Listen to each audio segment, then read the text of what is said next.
34 minutes, 390 to downtown, outbound 28. Inbound Stevenson, it's bottled up Harlem to Pulaski after a crash, then tight Ashland to the Ryan. 40 minutes, 355 to Lakeshore Drive. Inbound Ryan, got a 2 or 3 minute delay from 18th to Roosevelt. Inbound Bishop Ford tight approaching the merge. That's traffic. I'm Jim Talamonte on AM 560 The Answer. Jim, thank you. Chicago's Morning Answer continues next. In our AM 560 Weather Center, sunshine with patchy clouds, hot and humid, high 94. Partly cloudy, warm and humid, 77 overnight. 78 at O'Hare. Next news coming up at 8. Chicago's Morning Answer with Dan and Amy continues next on AM 560, The Answer. Listen to AM 560, The Answer, online at 560theanswer.com, on the AM 560 mobile app, on your Alexa-powered smart speaker, on TuneIn, iHeart, and radio.com.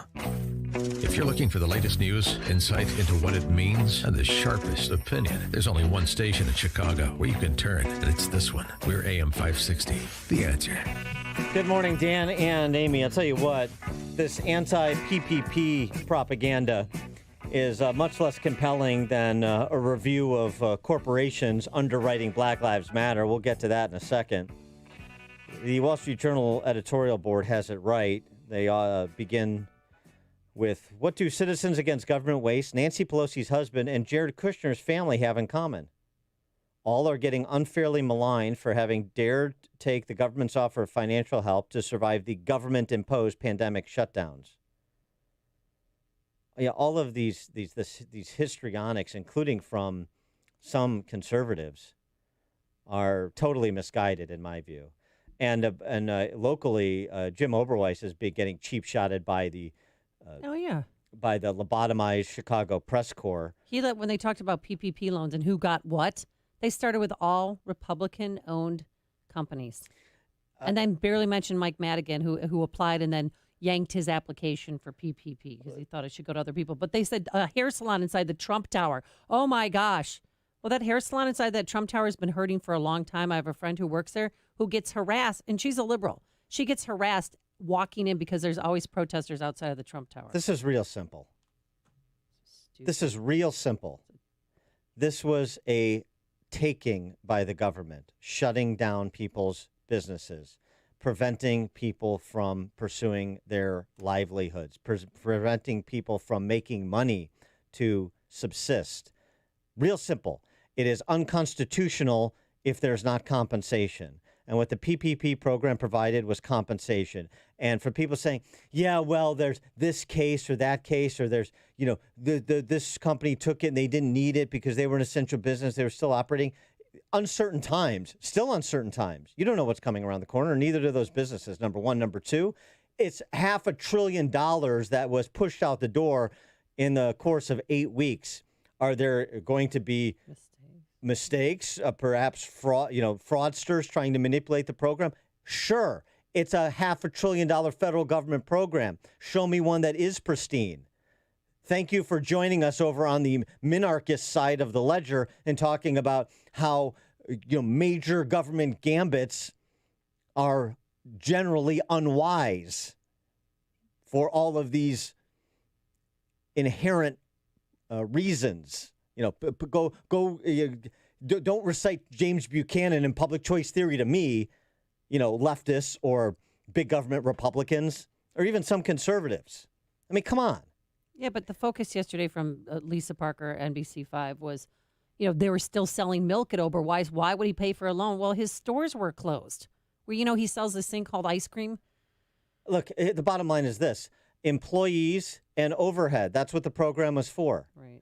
Jim Oberweis didn't do anything wrong in accessing the money, and neither did any other business. By the way, Robert De Niro, his restaurant's got $28 million federal PPP loans. I don't care. Grover Norquist, Americans for Tax Reform. This isn't pork. This is disaster relief, a disaster imposed by the government with a policy choice they made. Willow Creek Church got money. Churches shouldn't have taken money. That was a mistake. I've said that. But that's a choice. Media shouldn't take money. And some did, and some returned it, and some didn't return it. Going back, we talked to the SBA administrator last week, Carranza. PPP has provided support to some 84% of small business employees, underwriting some 51 million jobs, according to SBA data as of May 30th.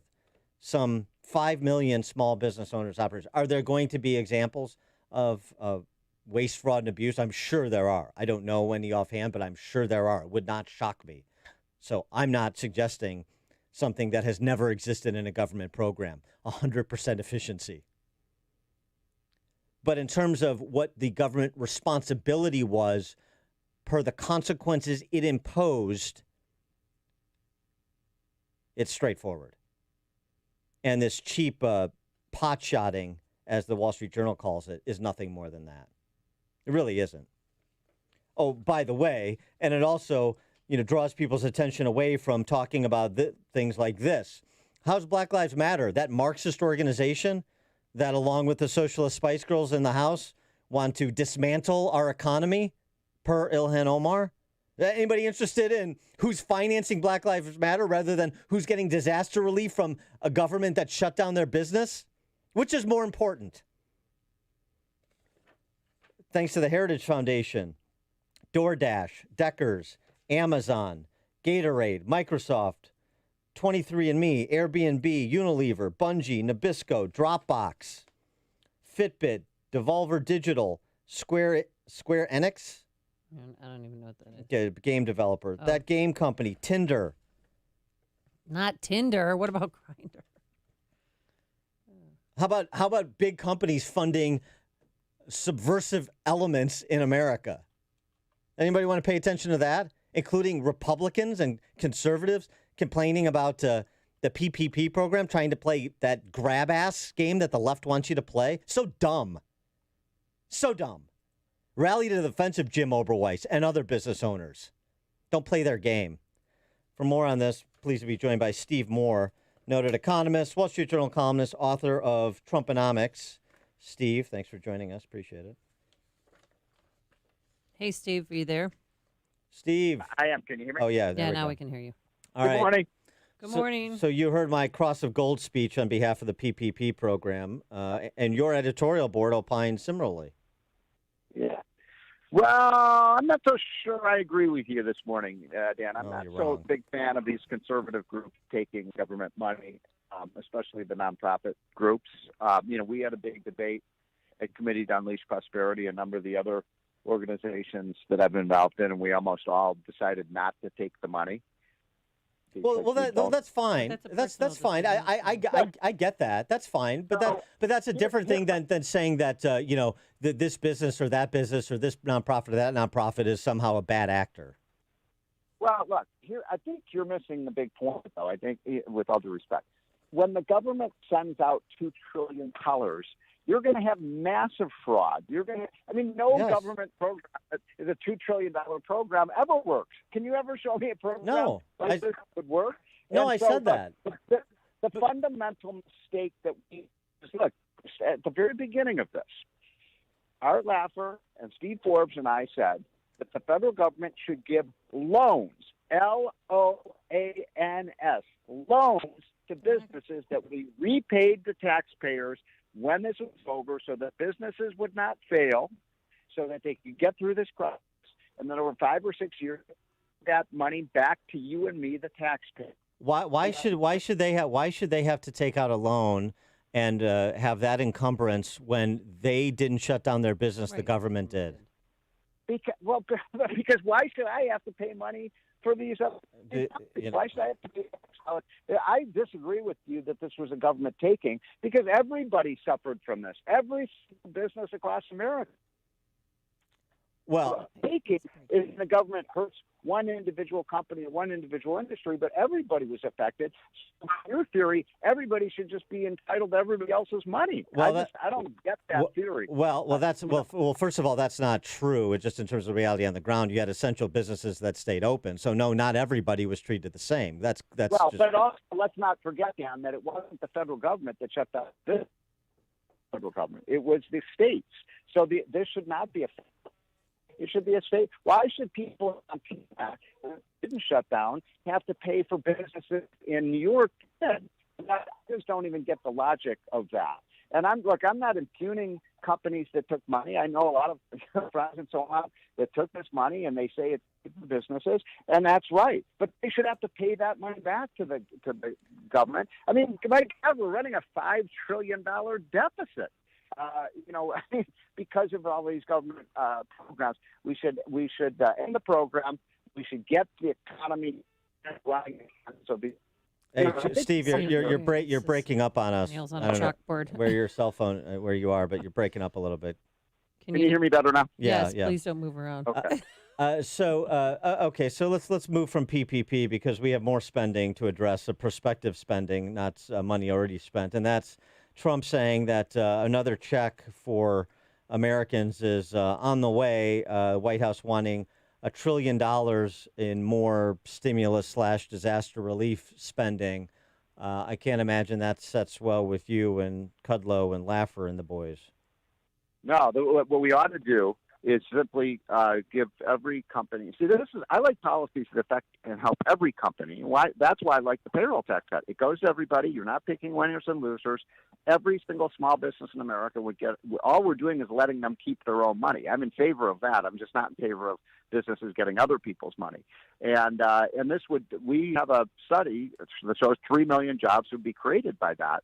The most important thing, I said this last week, I need to say it again. The most important thing is Republicans cannot agree to extend these unemployment benefits that are paying people $600 a week plus the normal unemployment benefits, because you're not going to work. Businesses are complaining now around the country. There's for hire signs all over the place with 30 million people unemployed because businesses can't get their workers back on the job. I agree, and it seems like there's agreement both from McConnell and Trump on that matter, that should not continue, that will not be included in any new. I'm worried though, Dan. You're worried. I'm worried the Republicans are going to make a deal with Pelosi. They'll say maybe not $600, $400. No, stop that program. Why don't we reward people for working? The heroes of the economy over the last 3 months have been the people who've been working, not the people who are not working. Agreed. No, I mean there's agreement there, but so what's the trade-off then? They would potentially concede some approximation of the $600 continuing in exchange for what? Well, there probably will be a payroll tax cut. I don't think we're going to get the whole payroll tax cut, but I think we'll get something. Look, Dan, you know what I'm in favor of doing right now? Nothing. Stop. Yeah. Stop spending money we don't have. We don't need a phase 4. We don't need one. We should just allow the economy to heal, get the businesses reopened, and it's going to be the economy will heal better without all these are not stimulus plans. The government taking money from me and giving it to somebody else is not a stimulus. I know, but Stephen Moore, what are we going to, Arizona is now shutting all down. Gyms, bars, nightclubs, movie theaters, water parks, all closed. Yeah. And so now the business owners are going through this all over again, and I think that they might need some loans, don't you? Because eventually they'll reopen again, we hope. And we're probably going to have to go through this again in Illinois.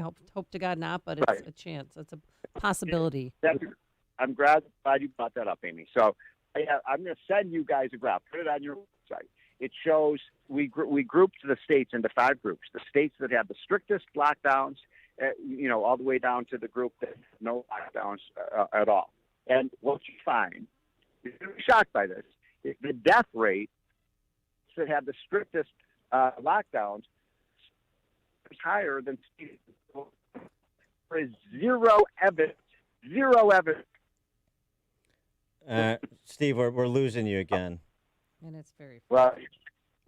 Okay. All right. Well, I guess we're going to have to leave it there with Steve Moore. Steve Moore, economist, Wall Street Journal columnist, author of Trumponomics. It's news, opinion, insight. This is Chicago's Morning Answer on AM 560. The Answer. So I was doing yard work the other day, leaning over a prickly bush, holding a heavy pair of electric hedge trimmers, sweat dripping off of me, and thinking to myself, how is it that we've come to loving yard work so much? I think the answer is, aside from being outside in God's handiwork, we love yard work because we love the immediate results and the feeling we get when the job is done. It's Ryan, and at our Faith and Family Mortgage team, helping you with a refinance or cash out refinance is similar. A lot of people don't want to do it because they don't want the short-term sweat. But when you consider that rates are historically low, and when you consider that our company has a direct lender advantage, getting to use its own money within its own walls, and how that often leads to a better rate and monthly savings for you, the end feeling could definitely be worth it. Plus, we'll do most of the hard work for you. We are United Faith Mortgage. We pay your appraisal fees, up to $500. United Mortgage Corp, Melville, New York. NMLS number 1330. Ryan Vrecka, NMLS number 65233. For all licensing information, go to nmlsconsumeraccess.org. Hey, I'm getting ready to take my Balance of Nature. I do it every day around 8 a.m.